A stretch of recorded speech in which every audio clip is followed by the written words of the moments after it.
बहू का समर्पण। सुनीता एक मध्यम वर्गीय परिवार की बहू थी।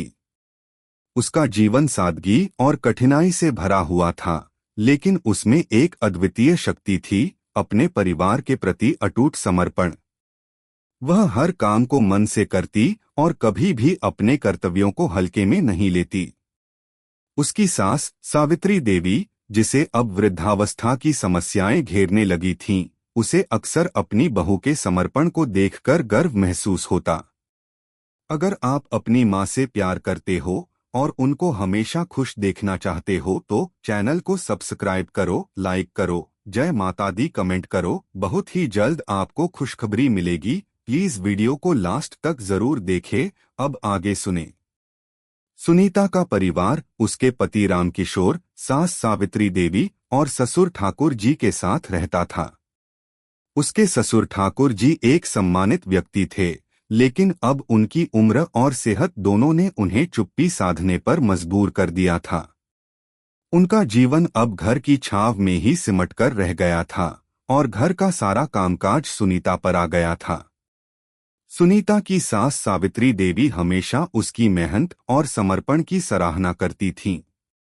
उन्हें यह अच्छा लगता था कि उनकी बहू न सिर्फ घर की जिम्मेदारियों को निभाती थी, बल्कि रामकिशोर की दुआएं भी अर्जित करती थी।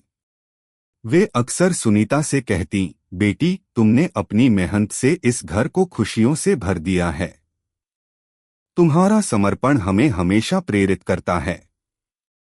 सुनीता का जीवन शुरू से ही संघर्षों से भरा था। उसके पिता की असमय मृत्यु के बाद उसकी मां ने उसे अकेले ही पाला। हालांकि उसकी मां ने उसे हर मुश्किल के बीच ईमानदारी और मेहनत की कद्र सिखाई थी।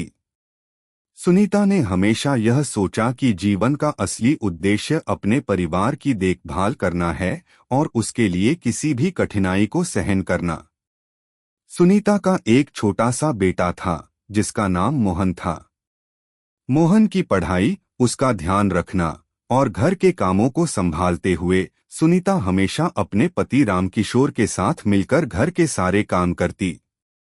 रामकिशोर, जो कि एक सरकारी दफ्तर में काम करते थे, हमेशा घर लौटते तो उनके चेहरे पर थकान की झलक होती, लेकिन सुनीता ने कभी भी यह शिकायत नहीं की कि उसके पास बहुत काम है। वह हमेशा उन्हें अपने प्यार और सहयोग से सुकून देती। एक दिन की बात है, सुनीता घर के सारे कामों को निपटाकर ठाकुर जी के पास गई। वे गहरी सोच में डूबे हुए थे। सुनीता ने बड़े आदर से कहा, पिताजी, आप कैसे हैं? ठाकुर जी ने एक हल्की मुस्कान के साथ कहा, बेटी, तुम सदा हमारी चिंता करती हो, लेकिन तुम अपनी मेहनत से हमें खुश रखती हो। सावित्री देवी ने यह सुनकर सुनीता की तरफ देखा और कहा, देखो बेटी, तुम्हारा समर्पण हमें बहुत कुछ सिखाता है। हर दिन तुम अपने परिवार के लिए नए तरीके से मेहनत करती हो। तुम्हारी इस मेहनत की सराहना करना बहुत जरूरी है। कभी कभी हमें लगता है कि हम तुम्हारी मुश्किलों को पूरी तरह से समझ नहीं पाते, लेकिन तुम्हारे हर कदम से यह महसूस होता है कि घर को खुश रखना तुम्हारा सबसे बड़ा सपना है। सुनीता ने मुस्कुराते हुए कहा, माँ, यह सब मेरी जिम्मेदारी है। मेरे परिवार की खुशियां ही मेरी खुशियां हैं। शाम के समय जब घर में सभी लोग एकत्र हुए तो सावित्री देवी ने सबको एक साथ बुलाया। उन्होंने मोहन से कहा, बिल्कुल, तुम्हारी माँ ही घर की रीढ़ हैं। उनके बिना यह सब कुछ अधूरा सा लगता।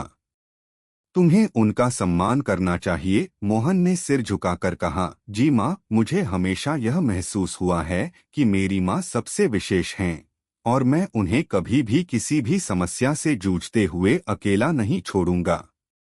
रामकिशोर, जो कुछ देर से चुपचाप बैठे थे, वे उठे और सुनीता के पास आए। उन्होंने उसे गले लगाते हुए कहा, सुनीता, मैं तुम्हारे समर्पण को कभी भी हल्के में नहीं लूंगा। तुम मेरे लिए सबसे खास हो। तुमसे ही हमारा घर सजीव है। सुनीता के चेहरे पर संतोष की झलक थी। उसकी मेहनत और समर्पण का फल उसे हर दिन अपने परिवार के प्यार और सराहना के रूप में मिलता था। यह उसे और भी प्रेरित करता था कि वह अपने कर्तव्यों को ईमानदारी से निभाती रहे। समय बीतता गया और एक दिन जब सावित्री देवी की तबीयत बहुत खराब हो गई तो सुनीता ने पूरी रात जागकर उनकी देखभाल की। रामकिशोर और ठाकुर जी भी चिंतित थे, लेकिन सुनीता ने उन्हें शांत करते हुए कहा, माँ को हमारी जरूरत है, हम सभी को एकजुट होकर उनकी देखभाल करनी है। और फिर अगले कुछ दिनों में जब सावित्री देवी की तबीयत में सुधार हुआ तो सभी ने राहत की सांस ली। किसी एक दिन सावित्री देवी ने सुनीता के सिर पर हाथ रखते हुए कहा, बेटी, तुमने हमें इस घर में खुश रखा है। तुम्हारा समर्पण ही इस घर की ताकत है। तुमने हर कठिनाई में अपने परिवार को पूरी तरह से संभाला है। मैं तुम्हें दिल से धन्यवाद देती हूँ। यह शब्द सुनकर सुनीता की आंखों में आंसू थे, लेकिन उसकी मुस्कान ने सब कुछ बयां कर दिया। उसे यह एहसास था कि परिवार का प्यार और समर्थन ही उसकी सबसे बड़ी शक्ति थी। आपकी आशीर्वाद के साथ, सुनीता ने कहा, मैं हमेशा इस घर के लिए अपना सर्वश्रेष्ठ दूंगी। इस प्रकार सुनीता का समर्पण एक प्रेरणा बन गया, न केवल उसकी सास बल्कि उसके पूरे परिवार के लिए। उसकी सच्ची मेहनत और निस्वार्थ प्रेम ने उसकी सास के दिल में सम्मान और गर्व की भावना पैदा की। इस कहानी का संदेश यह है कि जब कोई व्यक्ति अपने परिवार के प्रति समर्पित होता है तो उसे हर कठिनाई में भी सफलता मिलती है और वह अपने परिवार के प्यार और आशीर्वाद से समृद्ध होता है। कैसी लगी आपको कहानी? प्लीज कमेंट करो, लाइक करो, सब्सक्राइब करो। धन्यवाद।